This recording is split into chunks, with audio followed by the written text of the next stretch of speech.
না, আমাকে ভাড়া করে আনছে তো এই আমি সব ভাবে দাঁড়াইতেছি।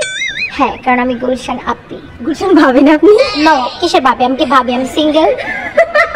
আপনার নাকের ফুলটা কি ডায়মন্ডের? আর 500 টাকা দিয়ে এটা কিনছে, এখন আমাকে সবাই বলে এটা ডায়মন্ড না।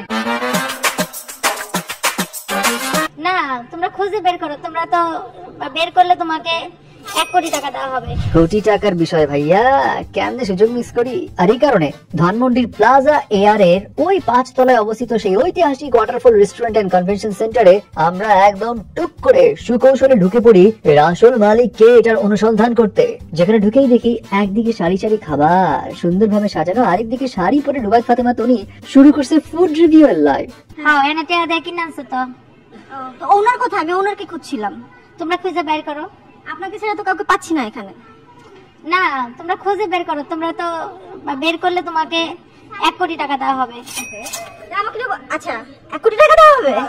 তাহলে আমি খুঁজে বের করবো। তোমার জীবন পাল্টে যাবে।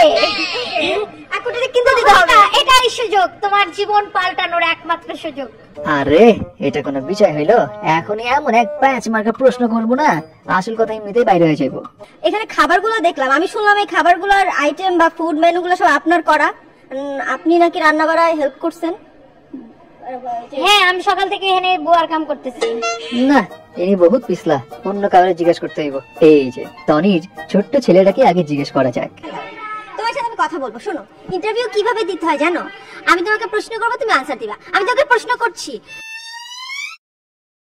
গজব বেইজ্জতি। না, হোস্ট দেখি ছক্কা লাগাতে পারছে না। আর এদিকে দেখি দিশামণি এবং রুবাইয়াত ফাতেমা তনির কন্যা সেম ড্রেস পরে রিলস বানাতে ব্যস্ত। ওদের কাছে পরে আসা যাক, আগে দিশার মাকে জিজ্ঞেস করি সে কিছু জানে কিনা। আচ্ছা, আপনি তো জানেন যে এই রেস্টুরেন্টের ওনার কে? হ্যাঁ, আমি জানি। এবং আমি আপু যখন এই রেস্টুরেন্ট নিয়ে শুরু করবে আজ থেকে প্রায় 1-1.5 বছর আগে, তখন থেকে আপু আমাকে বলতো। সরি, 1 বছর আগে। ব্যাস বুঝে গেছি। তনি ধরা খেয়ে গেছেন আপনি। বুঝিয়ে দিন আমাদের 1 কোটি টাকা। এই যে আপনি বলছিলেন এটা নাকি আপনার রেস্টুরেন্ট না, কিন্তু এই যে ভাস্কর্যটা তো পুরো আপনার মতো দেখতে। না, আমাকে ভাড়া করে আনছে তো এই আমি সব ভাবে দাঁড়াইতেছি। আর কত চাপা মারবেন? মাইরেন না তো আর। কেন আপনি রেস্টুরেন্ট বিজনেসে ঢুকা উথাল পাতা লাগাই দিছিলেন আগে, সেটার উত্তর দেন। ক্লোদিং বিজনেসে আপনি অলরেডি সাকসেস, কেন আপনার রেস্টুরেন্ট বিজনেসে দেওয়ার ইচ্ছা হলো এরপরে? রেস্টুরেন্টের প্রতি ঝোঁক আগে থেকেই ছিল। আর আমাদের তো মেইনলি হচ্ছে কনভেনশন হল। তোমাদের যেন বিয়ে শাদীটা ঠিকমতো হয়, নিজে দাঁড়া থেকে যেন দেখতে পারি কাদের বিয়ে হচ্ছে, ছেলে মেয়েদের বিয়ে যেন ঠিকমতো হয়, এই জন্য কনভেনশন হলে আসা। ফ্রি তো করে দিয়ে যে আমাদের বললেন। তোমার বিয়ে ফ্রিতে করে দেবে, যাও। I promise. ওকে, তাহলে আমি তাড়াতাড়ি বিয়ে করবো। আচ্ছা, একটাই বিয়ে করে ভাই। উপদেশ তো খুব ভালো দিলেন, খাবার ভালো ভালো রাখছেন তো। দেখি তো কে কি খাইছে একটু জিজ্ঞেস করে দেখি। আলু নিছিলাম, একটা আলু আর অনেকগুলো রাইস নিছিলাম। কোনগুলো নিছিলাম আমার মনে নেই। তোর মনে থাকে না? আমি জাস্ট নিছি, আমার কাছে যেটা চেহারা ভালো লাগতেছে। ওইখানে সবগুলো খাবার এত সুন্দর ছিল, আমি জাস্ট নিছি। নেওয়ার পর আমার পাশে বসে বসে জাস্ট খাইছি। আমি জানি না কোনটা খাইছি আমি। খাবারের নাম বলতে ব্যর্থ দিশাকে সবগুলো খাবারের নাম শেখানোর জন্য লিড নিল এই খুদে ফুড ব্লগার।